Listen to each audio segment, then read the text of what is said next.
Hello everyone.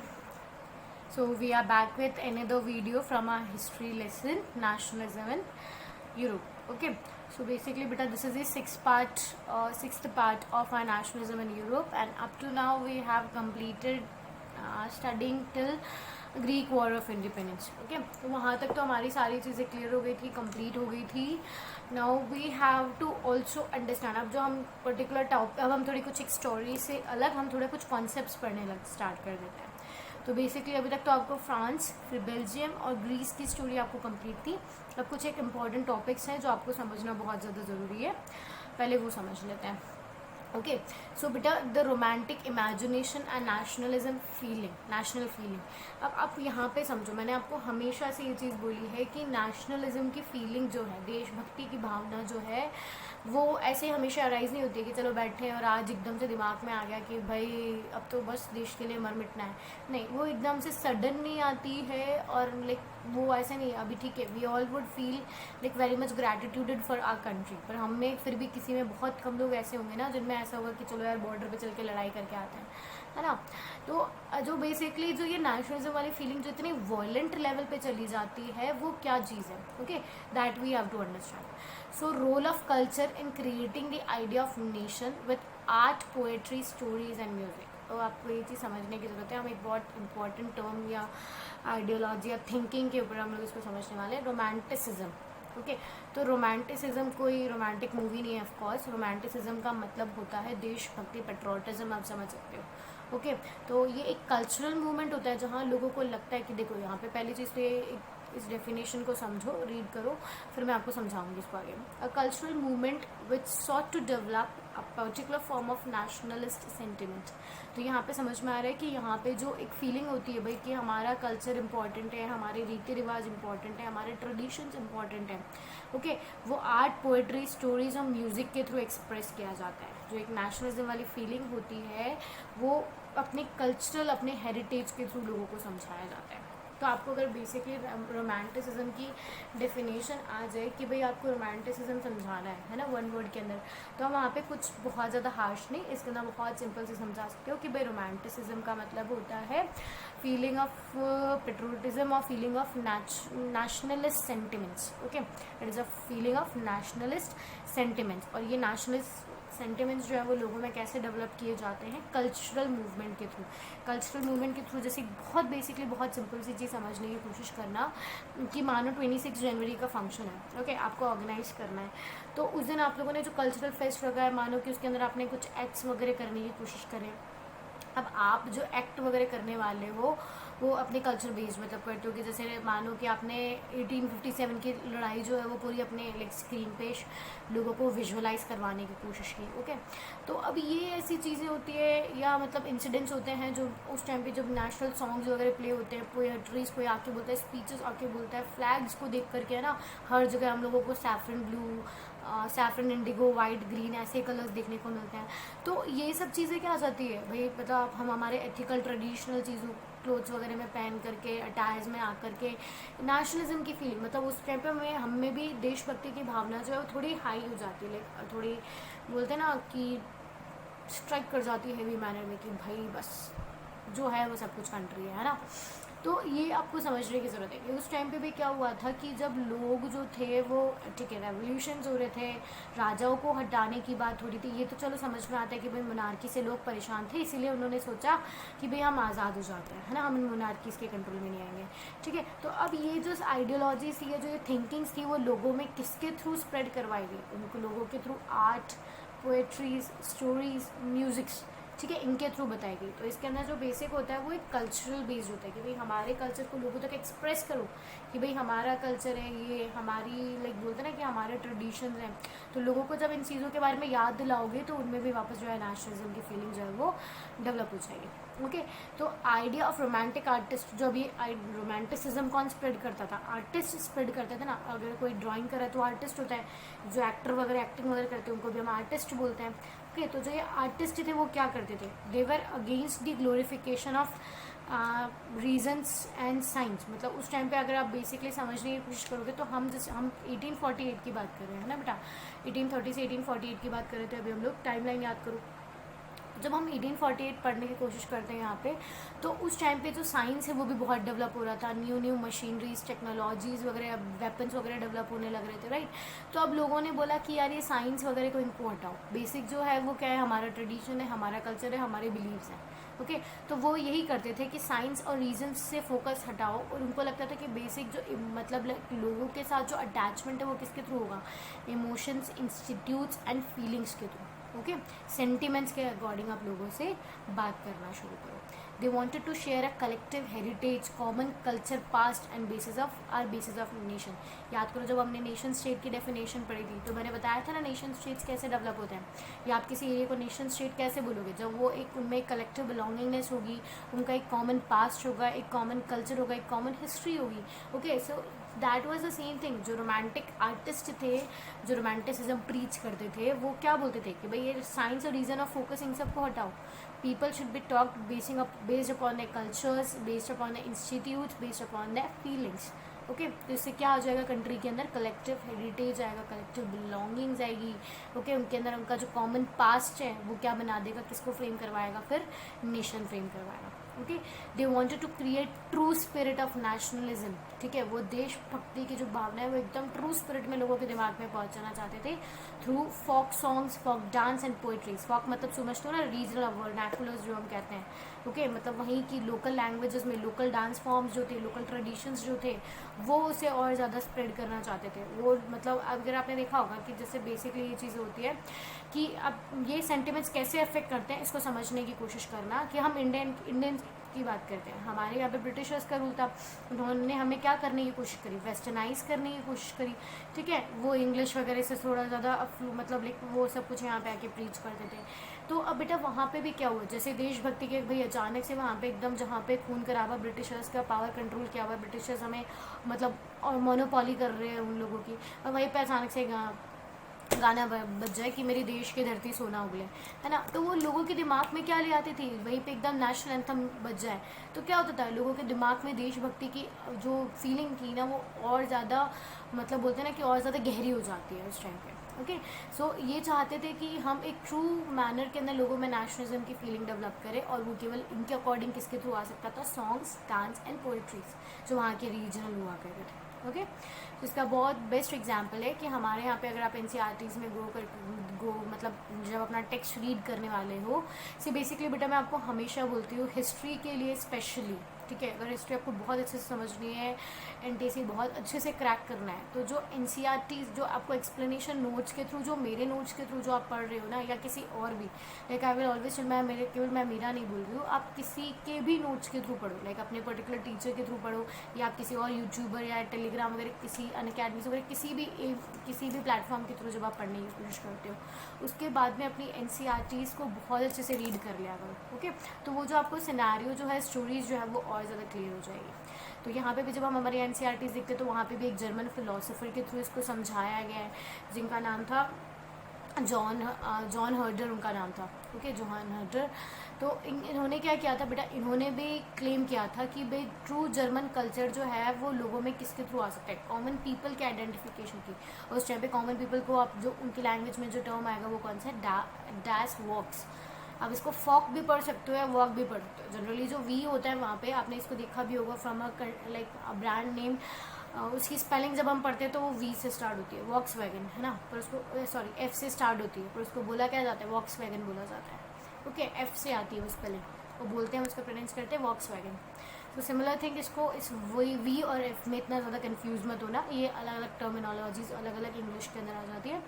तो यहाँ पे तो आपको बस बेसिकली समझना है कि आपसे यहाँ पे बोला जाएगा, मतलब कौन से जर्मन फिलोसोफर ने या कौन से फिलोसोफर ने डैश वॉक नाम की जो लाइक बोलते हैं ना, क्या बोल सकते हो, इसको कैसे समझोगे आपके, डैश वॉक नाम का जो इमोशन दिया था उन्होंने, ओके। या फिर आप लाइक इसको आइडियोलॉजी भी समझ सकते हो, ओके। तो कौन से फिलोसोफर ने दी थी हमें, तो जॉन गॉटफ्रीड हर्डर ने दी थी, ओके। अब वापस से समझने की कोशिश करो, ज़्यादा पजल होने की ज़रूरत नहीं है। हम लोग बात कर रहे थे रोमांटिसिज्म की, भाई रोमांटिसिज्म क्या होता है, तो ये तो समझ में आया कि रोमांटिसिज्म का मतलब होता है देशभक्ति, और वो देशभक्ति और देश जो नेशनलिज्म वाले सेंटिमेंट्स हैं वो केवल किसके थ्रू आ सकते हैं, हमारे रीजनल, हमारे folk dance, folk music, folk culture, folk poetries, folk stories, इनके थ्रू आ सकते थे। तो ये इसको इसी चीज़ को एक्सप्लेन करने के लिए हमारे पास एक रोमांटिक आर्टिस्ट आ जाता है जिसका नाम था German philosophers, sorry he was the German philosopher जिनका नाम था जॉन हर्डर। ठीक है, उन्होंने भी क्या किया था, उन्होंने भी लोगों के अंदर देशभक्ति की भावना लाई थी। वो किस सिंबल को आइडेंटिफाई करो, मतलब उन्होंने जो एक टर्म यूज़ करी थी डार्क स्वॉक, उसके बाद में डार्क स्वॉक का यूज़ करके उन्होंने नेशनलिस्ट सेंटिमेंट वहाँ पर डेवलप किए थे। Clear now? बेसिकली इसके आगे देखो, language played an important role in developing nationalist sentiments. अब इसको आप कैसे समझते हो कि वहाँ की जो रीजनल लैंग्वेज थी, वहाँ की जो वर्नाकुलर लैंग्वेजेस थी, वो भी लोगों को बहुत ज़्यादा अफेक्ट करती थी। बेसिकली अगर आप इसको इंडियन रेफरेंस में समझने की कोशिश करते हो कि भाई आपके ऊपर एक ज़बरदस्ती कोई और फॉरेन लैंग्वेज थोप दी जाए, you will not be that like comfortable. जब भी हमारे मुँह से लाइक बोलते रहा, बेसिकली अगर आप समझो कि जब आप गाली बोलते हो, गुस्से में किसी से बात करते हो, तो वो आपकी रीजनल लैंग्वेज में ही आती है, राइट? और आप कोई फीलिंग, कुछ कोई भी चीज़ एक्सप्रेस करने की कोशिश करते हो तो आप हमेशा अपनी लोकल लैंग्वेज में ही बात करते हैं हम लोग। Okay, trust me, this is true. Okay, so that is what कि जब लोगों के ऊपर कोई और दूसरी लैंग्वेज थोपी जाती थी तो उन्हें जब वहीं पे जब उनसे लोगों को, अब इसका बहुत बेसिक आप एग्जांपल बहुत अच्छे से समझ सकते हो कैसे, कि जैसे मानो कि तुम्हारे सामने बहुत सारी अच्छी अच्छी नॉवेल्स पढ़ी है ना, मतलब बहुत अच्छी नॉवेल्स पढ़ी, तो हम उसी नॉवल को पिक करते हैं ना जो लैंग्वेज हमारे लिए बहुत ज़्यादा ईजी होती है, जो बहुत ज़्यादा फेवरेबल होती है। सो दैट इज़ व्हाट कि जो स्टोरीज़ जो थी, जो पोएम्स जो थी, जो गाने वगैरह थे, वो वहाँ की वर्नाकुलर लैंग्वेजेस में मतलब लाइक प्ले किए जाते थे, ताकि जो लोग हैं, लोगों के बिलीव जो है, सेंटिमेंट्स जो इनको और ज़्यादा टारगेटेड मैनर में हिट किया जाए। अब बेसिकली अगर मैं बात करूँ कि किसी इंडियन विलेज के अंदर आप जाकर के इंग्लिश में जाकर के वहाँ पे भाषण दे के आ जाओ, लोगों को नहीं फ़र्क पड़ेगा, उनको घंटा नहीं समझ में आएगा कि आपने क्या बोला है। ओके, पर वही चीज़ अगर हम जब हमारी लोकल लैंग्वेज में बोलते हैं, वहाँ की आप रीजनल लैंग्वेज में बोलोगे, तो people will be attached with your sentiments. Okay, that what I am doing, like that is what I mean to say here. तो इसका एक एग्जांपल लेते हैं हम पोलैंड के अंदर। तो बेटा बेसिकली जब हम 1848 से पहले, क्या 1830 से 1848 की बात हम जब करते हैं, तो पोलैंड भी एक ऐसा नेशन था, उसके ऊपर किसका कंट्रोल, मतलब आप इसको अगर समझते हो तो पोलैंड जो था, है ना, बहुत इंपॉर्टेंटली इस पोलैंड को समझने की कोशिश करना। एनसीईआरटीज़ वगैरह में भी इतना ज़्यादा नहीं दिया हुआ है, तो जितना तुम्हें एक स्टोरी समझ में आनी चाहिए कि बेसिकली भाई पोलैंड में हुआ क्या था। ठीक है, तो मानो कि ये पोलैंड नेशन है। उस टाइम पे जब वो, अगर हम उस टाइम पे यूरोप की बात करते हैं 1830 से लेकर के 1848 के अंदर, तो हमारे पास जो ग्रेट पावर्स थी वो पूरे यूरोप में 3 सेंट्रल ग्रेट पावर्स थी। Okay, that is Austria, Prussia and एक और कौन सी थी, Austria, Prussia and Russia. Okay, उस टाइम पे ये सबसे इंपॉर्टेंट मेजर थी। तो बेटा पोलैंड के अंदर भी 3 मेजर वॉर्स होती है, 3 टाइम्स पार्टीशन होता है। ठीक है, पोलैंड के ऊपर भी। तो अब पोलैंड जो है वो भी इन 3 पावर्स के बीच में जो होता है वो डिवाइड हो जाता है। कौन कौन सी पावर्स हो गई हमारे पास, रशिया, ऑस्ट्रिया और प्रूशिया। ठीक है, इन बेसिकली इन तीनों पावर्स के अंदर जो है हमारा पोलैंड डिवाइड हो जाता है। अब फर्स्ट वॉर तो समझ में आ गई। सेकेंड टाइम जो पार्टीशन होता है, अब यहाँ पे कुछ जो इन्फ्लुएंस था वो ऑटोमन एम्पायर का भी था। अब आप इसको कैसे समझने की कोशिश करोगे, प्लीज़ इसको बहुत बहुत फोकसली समझना कि हम जब यूरोप की बात कर रहे हैं तो वहाँ पे नोवलिस्ट सोसाइटी चल रही है। अगर आप इसको समझने की कोशिश करोगे कि मोनार्कियल फॉर्म ऑफ गवर्नमेंट उस टाइम पे चलती थी, तो लोगों को बहुत ईजिली फ्रीली बोलने का मतलब लाइक नहीं मिलता था। ठीक है, और बेसिकली उस पूरे यूरोप में जो सबसे ज़्यादा उस टाइम पे जो इम्पोर्टेंट एम्पायर्स थे वो कौन से थे, ऑटोमन एम्पायर हुआ गया, ऑस्ट्रो हंगरियन एम्पायर हो गया। ठीक है, प्रूशिया और रशिया जो थे वो ये बहुत इंपॉर्टेंट एम्पायर्स हो गए थे उस टाइम पे। तो उस टाइम पे अब इन तीनों ने क्या किया भाई, अपनी पावर्स जो है वो सेंट्रल, पूरे जर्मनी के अंदर जो सेंट्रल यूरोप जो था उनका, जर्मनी सॉरी बेटा, यूरोप के अंदर, तो सेंट्रल यूरोप के अंदर ये 3 इंपॉर्टेंट पावर्स थी। ठीक है, तो इन्होंने पोलैंड के ऊपर कब्जा करने की कोशिश करी। तीनों ने पोलैंड को है वो 3 टुकड़े में, 3 स्लाइसेस में डिवाइड कर लिया। तो अब उसके बाद भी ऐसा नहीं है कि भाई फर्स्ट पार्टीशन के बाद में वहाँ की सिचुएशन नॉर्मल हो गई, नहीं हुआ। वहाँ पे ना, मतलब वहाँ पे कंटिन्यू वॉर वगैरह होती जाती है। ठीक है, तो आप ये समझने की कोशिश करो कि फर्स्ट वॉर हुआ, सेकेंड वॉर हुआ, थर्ड वॉर हुआ। ठीक है, 3 मेजर वॉर होते हैं, और इन तीनों मेजर वॉर्स के अंदर जो थोड़ा सा स्लाइटली हायर डोमिनेंस जो होता है पोलैंड के अंदर, वो होता है रशिया का। ओके, बेसिकली ठीक है, ये सिंपल शॉर्ट में आपको ये समझना है कि भाई पोलैंड जो था वहाँ पार्टीशन हुआ है, रशिया, ऑस्ट्रिया, प्रूशिया उसके मेजर कंट्रोलर्स आ चुके हैं। इन तीनों ग्रेट पावर्स की वजह से पोलैंड डिवाइड हो गया है, पोलैंड में पार्टीशन हो गया है। अब बहुत सारी जो वॉर्स होती है, ठीक है, तो उस वॉर के अंदर थोड़ा बहुत डोमिनेंस किसका था, रशिया का था, ठीक है। तो अब रशिया बेटा जैसे ही अपना डोमिनेंस वहाँ पे कंट्रोल कर लेती है तो वो क्या करने की कोशिश करती है, ठीक है, वो जितनी भी स्कूल्स होती है, कॉलेजेस होती है, वो वहाँ पे लाइक पॉलिश लैंग्वेज को हटा करके वो क्या करने की कोशिश करी, स्कूल वगैरह में क्या इंस्टॉल करने की कोशिश कर रही है, रशियन लैंग्वेज को इंस्टॉल करने की कोशिश कर रही है। ओके, तो ये ऐसे मैसिव स्ट्रगल्स थे, ये एक लोगों के दिमाग में ये चीज़ थी कि भाई क्यों हमारी कंट्री है, तुम आकर के हम पे कंट्रोल कर रहे हो और हमारी ही लैंग्वेजेस को आप जो है वो लाइक बॉयकॉट करवाने की कोशिश कर रहे हो। Okay, so that is what I want to make see Polish came to be seen as a symbol of struggle against Russian dominance. Okay, तो अब जब लोगों ने वहाँ पे जब रशियन लैंग्वेज जो थी, जो जैसे जैसे जैसे धीरे धीरे स्कूल्स के अंदर इंस्टॉल की जा रही थी, तो लोगों में एक सेंटीमेंट जनरेट हुआ कि भाई हमारी ही नेशनल लैंग्वेज को आप क्या करने की कोशिश कर रहे हो, मतलब लाइक डिस्क्रिमिनेट करने की कोशिश कर रहे हो, उसे बॉयकॉट करने की कोशिश कर रहे हो। तो इसीलिए वहाँ पे 1831 के अंदर आर्म्ड रेबिलियंस जो थे वो मतलब लाइक बहुत सारी आर्मीज जो थी, बहुत सारे रेबिलियन ग्रुप्स जो थे, रेबिलियन मतलब विद्रोह वाले, ओके, विद्रोह ग्रुप्स एक साथ आए और उन्होंने रशियन रूल के अगेंस्ट मतलब अटैक किया। और उसके अंदर लाइक मेन सिंबलाइज यहाँ पे कौन सी थी, वहाँ की लैंग्वेज, दैट इज़ पॉलिश। तो बेसिकली आपको यहाँ पे पोलैंड का समझ में आया, ज़्यादा तुम्हें याद नहीं करना है, तुम्हें बस इतना ही याद करना है 1831 के अंदर आर्म रेबिलियन फोर्सेस इकट्ठी हुई, और उन्हें रशियन रूल के अगेंस्ट लाइक रेबिलियन किया या रिवोल्ट किया, आप इसको समझ सकते हो। तो लैंग्वेज कैसे इंपॉर्टेंट थी वो भी आपको सिनेरियो यहाँ पे समझ में आ गया, ठीक है बेटा। अब आप वापस से थोड़ी हमारी स्टोरी रिकॉल करो, हमने क्या पढ़ा है अभी तक 1830 तक, ठीक है। 1815 हमने देखा था कि भाई 15 में नेपोलियन गया, नेपोलियन के बाद में वहाँ पे वापस से क्या रिस्टोर हुई, वहाँ पे जो क्या बोलते हैं लुइस 18 का रूल आ गया था, ठीक है, वहाँ पे मतलब मोनार्की फॉर्म ऑफ गवर्नमेंट थी। फिर वापस में जब हम लोग एज ऑफ रेवोल्यूशन पढ़ रहे थे, तो एज ऑफ रेवोल्यूशन के अंदर भी हमारा जो ये क्या बोलते हैं हम लोग, एज ऑफ रेवोल्यूशन के अंदर भी वहाँ पे एक एब्सोल्यूट मोनार्की को कन्वर्ट कर दिया गया इनटू कॉन्स्टिट्यूशनल मोनार्क के अंदर, मतलब रेवोल्यूशनरी वाली जो एज आ गई थी। ओके, बट बेटा यहाँ पर अब जो सिचुएशन आ रही है यूरोप की वो अभी भी बहुत बुरी आई है, ठीक है।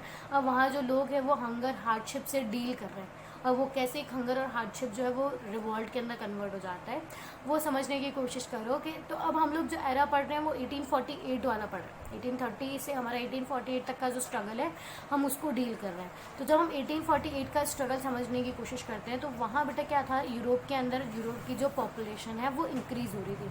अब यूरोप की पॉपुलेशन इंक्रीज़ होगी तो लोगों में एम्प्लॉयमेंट की जो डिमांड है वो भी इंक्रीज़ होगी, और एम्प्लॉयमेंट की डिमांड वहाँ पे इंक्रीज़ कैसे होगी, मतलब एम्प्लॉयमेंट जैसे जैसे आप पॉपुलेशन बढ़ते जाओगे, जैसे फॉर एग्जांपल सिंपली आप इसको समझने की कोशिश करो, पहले 10 लोग रह रहे हैं तो वो जॉब कर रहे हैं उस एरिया में, अब वहाँ पे 50 लोग आ गए तो क्या होगा, जॉब्स तो अभी भी 10 ही थी, वहाँ नंबर ऑफ जॉब्स इंक्रीज नहीं हुआ, इसीलिए that was the situation, increase of population resulted into growth of unemployment. Clear है, ठीक है। तो अब जैसे यूरोप के अंदर बहुत ज़्यादा पॉपुलेशन एक्सपेंशन हो रहा था तो लोगों ने माइग्रेट करना स्टार्ट किया, मतलब माइग्रेशन कैसे हुआ, विलेज से रूरल एरिया से अर्बन एरियाज में, ठीक है। लोगों के पास एक फेथ लोगों को लगने लगा कि चलो हम लोग सिटीज़ की तरफ मूव कर लेंगे तो हमें वहाँ पे जाके क्या मिल जाएगा, एम्प्लॉयमेंट मिल जाएगा।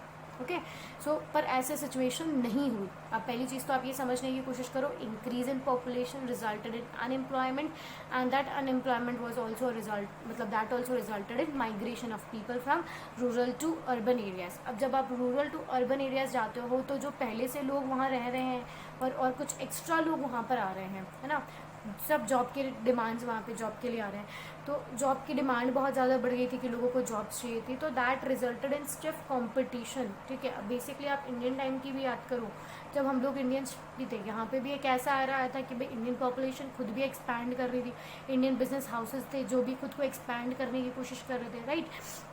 पर उस टाइम पे क्या होता है, एक तो ब्रिटिशर्स तो थे ही सही हमारे साथ में, राइट, पर उसके अलावा भी क्या था कि अब जैसे हम लोग बेसिकली अगर आप बात करो तो इंडिया में जो ब्रिटिशर्स थे वो क्यों आए थे, वो कॉटन, उन्हें हमारी इंडिया की कॉटन की क्वालिटी जो वो काफ़ी पसंद आई थी और वो उसी से जनरली ट्रेडिंग करने आए थे, ठीक है। फिर विद टाइम क्या हुआ, उन्हें ऐसा लगने लगा कि भाई इंडिया के पास जो रॉ मटेरियल है वो तो काफ़ी अच्छा है, पर उस रॉ मटेरियल को फिनिश गुड में कन्वर्ट करने के लिए हमारे पास प्रॉपर टेक्नोलॉजीज नहीं थी। तो दैट लैक ऑफ टेक्नोलॉजी की वजह से क्या हुआ, उन्हें एक अच्छा मार्केट मिला इंडिया के अंदर, इसीलिए उन्होंने क्या किया, अपने मटीरियल को यहाँ पर इंडिया में बेचना स्टार्ट किया। So that is what went in Europe also बेटा, कि यूरोप में जैसे जैसे पॉपुलेशन इंक्रीज हो रही थी तो चीज़ों की डिमांड तो ऑफ कोर्स भी इंक्रीज होगी, demands of things will also go high. So with that demand, जब वो डिमांड वहाँ पे यूरोप में नहीं फुलफिल हो पा रही थी तो उसे अदर कंट्रीज से वहाँ पे इम्पोर्ट किया जा रहा था, and that is a result of that resulted in stiff competition. Okay, next एक और सिचुएशन देखो कि जैसे ऐसे इंक्रीज हो रही थी पॉपुलेशन तो लोगों में खाने की डिमांड भी बढ़ रही थी। ओके, पर अब आपको यहाँ पे समझना है कि जो एक एग्रीकल्चरल लैंड थी वहाँ पे यूरोप में, ठीक है, मानते हैं वहाँ पे पहले 10 kgs ऑफ राइस प्रोड्यूस हो रहा था, फिर एक किलोमीटर के एरिया में 10 kg ऑफ राइस प्रोड्यूस हो रहा था ऑन एन एवरेज। तो वहाँ पे भी क्या सिचुएशन हो जाती है बेटा कि वहाँ भी एक लाइक बैड हार्वेस्ट हो जाता है। बैड हार्वेस्ट मतलब वहाँ पे क्रॉप फेलियर हो जाता है, ठीक है। अब क्रॉप फेलियर की वजह से क्या होगा, मतलब लाइक जो पहले 10 kgs प्रोड्यूस हो रहा था वो भी अब नहीं प्रोड्यूस होगा, ठीक है। वहाँ पे भी हम मान सकते हैं 7-8 kgs में उसका रिडक्शन हुआ है। भाई पॉपुलेशन इंक्रीज हो गई और जो फूड प्रोडक्शन आपने किया था वो और ज़्यादा लो हो गया, तो इसकी वजह से क्या हो गया, more people to be fed. Increase in population का क्या मतलब तो क्या था कि भाई और ज़्यादा लोगों को खाना चाहिए। भाई जब हम पुराने ही लोगों को खाना नहीं दे पा रहे हैं, उनके लिए ही हमारे पास कमी आ गई है, तो हम न्यू जो लोग वहाँ पे आए हैं, न्यू जो माइग्रेटेड पीपल आए, अब हम उन्हें कैसे खाना खिलाएंगे। Okay, so that was a situation of hunger, that was a situation of hardship. जब अनएम्प्लॉयमेंट था तो उसको आप हार्डशिप कह सकते हो, लोग सर्वाइव नहीं कर पा रहे थे, ठीक है। और वही जब हम लोग खाने की बातें करते तो भाई लोगों को एटलीस्ट खाना तो चाहिए ना, अदर चलो लग्जरियस चीज़ें वो हटा दो, food was there basic requirement. भाई अब फूड में भी क्या प्रॉब्लम हो चुकी है, बिकॉज ऑफ बैड हार्वेस्ट वहाँ पे क्रॉप फेलियर हुआ है, क्रॉप फेलियर के बाद वजह से वहाँ पे शॉर्टेज ऑफ फूड हुआ है, then shortage of food resulted in hunger and massive death, मतलब मैसिव डेथ, वहाँ पे लार्ज नंबर ऑफ पीपल जो थे वो इसी वजह से फिर मरने लगे थे। ओके, तो प्रॉब्लम्स क्या थी, आउटबर्स्ट ऑफ पीपल, मतलब एक्सप्लोजन हो गया था, ठीक है, और 18 पॉपुलेशन एक्सप्लोजन हुआ था। पॉपुलेशन एक्सप्लोजन के बाद में लोगों ने जो अलग अलग सिचुएशन देखी है हंगर की और हार्डशिप की 1848 के अंदर। सी अब बेसिकली आपको क्या समझ में आना चाहिए कि अगर यहाँ पे भी देखो, आपने इंडिया में भी ये चीज़ नोटिस करी होगी कि जब भी कोई प्रॉब्लम होती है तो लोग जो होते हैं वो कैसे ब्लेम करते हैं, भाई गवर्नमेंट ने अच्छा काम नहीं किया, इसकी वजह से ये सारी चीज़ें हुई है। ओके, तो अब ये बेसिक चीज़ थी बेटा वहाँ पे कि जो लोगों को जो प्रॉब्लम्स वहाँ पे फेस कर रहे थे लोग, तो लोगों को लगा कि भाई लुइस फिलिपी जो है वो सही से काम नहीं कर रहा, इसीलिए उन्होंने क्या किया, गए लुइस फिलिपी की गर्दन पकड़ी और उसको वहाँ से भगा दिया कि तू सही काम नहीं कर रहा। So Louis Philippe was forced to flee from his position. अब लुइस फिलिपी चल गया, फिर नहीं नेशनल असेंबली बनी। नेशनल असेंबली खुद को क्या बनाती है, रिपब्लिक, मतलब रिपब्लिक का मतलब क्या था, इलेक्टेड गवर्नमेंट, है ना। वहाँ पे इलेक्टेड गवर्नमेंट बनती है और इलेक्टेड, यहाँ पे जब इलेक्टेड गवर्नमेंट बनती है तो यहाँ पर जो वोटिंग राइट्स थे was given to all adult males. अब इसका मतलब समझने की कोशिश करो, पुरानी जो यूरोपियन सोसाइटी है, पुरानी जो फ्रेंच सोसाइटी है, वहाँ पे जो वोटिंग राइट्स थे वो केवल किन्हें मिलते थे, man with property. Okay, man who had their property, वहाँ उन्हें सफरेज मिलता था। अब यहाँ पे जो सफरेज है वो किसको मिल रहा है, हर एक मेल जिसकी एज 21 ईयर्स से अबाउ है उसे सफरेज मिल रहा था, उसे वोटिंग राइट मिलने लग गया था। Okay, so that was the problem. मतलब यहाँ पे कैसे जो थी एक रिवॉल्ट स्टोरी समझ आ रही है ना कि भाई लोगों में भूख है वगैरह सब कुछ है, तो उन्होंने जो कॉन्स्टिट्यूशनल मोनार्की है उसको भी हटा करके बिल्कुल मोनार्की को किस में कन्वर्ट कर दिया था, रिपब्लिकन फॉर्म ऑफ गवर्नमेंट पे। वहाँ वोटिंग्स होते हैं और वोटिंग में भी यहाँ पे मेजर चेंजेस क्या किया गया था। अब यहाँ पे जो वोटिंग्स थी उसके अंदर भी क्या किया इन्होंने, यूनिवर्सल सफरेज जो था वो मेल्स को दे दिया था, not females, still the females are out of this categories. So केवल जो वोटिंग राइट्स थे वो केवल किसने मिले थे, मेल्स को। ओके, फिर यहाँ पे हम लोग एक और स्टोरी समझते हैं सिलियासा की। बेटा ये उस टाइम पे तो बहुत अलग अलग डिवीजन में था, अब ये करंट ये आपको Germany, Poland, somewhere in between, आधा पार्ट पोलैंड आधा पार्ट जर्मनी में यहाँ पे कहीं मिलता है। ओके, तो यहाँ की बेसिकली स्टोरी मैं आपको समझा देती हूँ कि यहाँ पे क्या होता, सिलेसिया के वीवर्स जो थे, मतलब अब बेटा बेसिकली जो वीवर्स थे ना, अच्छी आपको पता है कि वीवर्स इतने एजुकेटेड नहीं थे, मतलब लेबरस ग्रुप था ये सोसाइटी का, तो ये डिपेंडेंट थे कॉन्ट्रैक्टर्स पे। ओके, कॉन्ट्रैक्टर्स आते थे, इन्हें ऑर्डर देते थे और इन्हें रॉ मटेरियल का सप्लाई वगैरह करते थे, ठीक है। और मतलब लाइक फॉर एग्जांपल कि मानो कि I am a weaver, okay, तो मुझे कॉन्ट्रैक्टर आया, मुझे उसने रॉ मटेरियल दिया और मुझे बोला कि भाई तुम इसके बदले में मुझे क्या करके दो, इस रॉ मटेरियल को कन्वर्ट करके दो मुझे इनटू फिनिश्ड टेक्सटाइल्स में, इसके बदले मैं तुम्हें पे करूँगा। ओके। तो जो अब कॉन्ट्रैक्टर्स जो थे बेटा, वो तो काफ़ी ज़्यादा लार्ज अमाउंट के अंदर प्रॉफिट अर्न करते थे, पर वो बदले में मुझे जो मनी देते थे, मैं तो वीवर हूँ ना, तो मुझे जो बदले में पेमेंट करते थे वो काफ़ी ज़्यादा कम होता था, रिड्यूस्ड पेमेंट्स मुझे मिला करता था। भाई मानो कि फॉर एवरेज अगर मेरे एक टेक्सटाइल पे मुझे 10 रुपये मिलने चाहिए, तो उसके बदले में मुझे अब 4 या 5 रुपये देने हैं। सो मैं तो लॉस में जा रही हूँ, है ना। तो ये जो सिचुएशन थी कि भाई जो कॉन्ट्रैक्टर्स थे वो मैसिव प्रॉफिट्स पर अर्न कर रहे थे, और जो वीवर्स थे उनके साथ चीटिंग हो रही थी कि उन्हें फुल पेमेंट्स नहीं मिल रहे थे, सेटिस्फैक्ट्री पेमेंट्स नहीं मिल रहे थे। तो इसकी वजह से जो वीवर्स थे वहाँ पे उनके दिमागों में क्या आ गया, डिसएग्रीमेंट आ गया। ओके, उन्हें लगा कि भाई ये हमारे साथ तो चीटिंग कर रहा है। ओके, तो उन्होंने पहले तो डिमांड रखी कि भाई आप हमारे वेजेस जो है उनको बढ़ा दो। तो ऑफकोर्स इनकी बात सुनी गई होगी, नहीं सुनी गई होगी। तो ये जो सारी सिचुएशन वहाँ की, पहले सिचुएशन समझ में आया कि वहाँ सिचुएशन थी between weavers and the contractors, कि कॉन्ट्रैक्टर्स कैसे इनका मिसयूज़ कर रहे थे। तो जो पूरी सिचुएशन थी फिर वो किस में कन्वर्ट हो गई थी, इनटू अ रिवॉल्ट। फिर ठीक है, अब इन रिवॉल्ट में क्या हुआ, वीवर्स मार्च करते हुए कॉन्ट्रैक्टर्स के घर पहुँचे, उन्होंने उनको धमकाया, अच्छे तरीके से धमकाया। ठीक है, फिर कॉन्ट्रैक्टर्स बेचारे उन्होंने भी क्या किया, डर करके वो अपने फैमिली को लेकर के वहाँ से भाग गए। Contractors fled with their families. फिर उसके बाद में बेटा वो क्या, मतलब अब वो इधर उधर जा रहे हैं। सबसे पहले तो वो अपने नेबरिंग विलेजेस में गए हैं कि भाई हमें, मतलब बोलते हैं ना, शरण दे दो। ओके, मतलब हमें कहीं रहने की जगह दे दो। तो जो आसपास विलेजेस थे उन्होंने, नेबरहुड विलेजेस थे, उन्होंने भी उन्हें कोई भी जगह नहीं दी। फिर ये लोग भाग करके आर्मीज़ के पास गए। फिर आर्मी ने इनकी थोड़ी बहुत बात सुनी। ठीक है, आर्मीज़ फिर गई, और फिर मतलब वापस आर्मी जब वापस इलियासा में आती है तो फिर वहाँ पे फायरिंग वगैरह होती है, और उसके अंदर 11 वीवर्स जो थे उन्हें शूट वगैरह कर दिया जाता है। तो मतलब वो एक बहुत ज़्यादा बोलते हैं ना वॉयलेंट सिचुएशन हुई थी कि यहाँ से वीवर्स बहुत ज़्यादा गुस्सा थे, नाराज़ थे।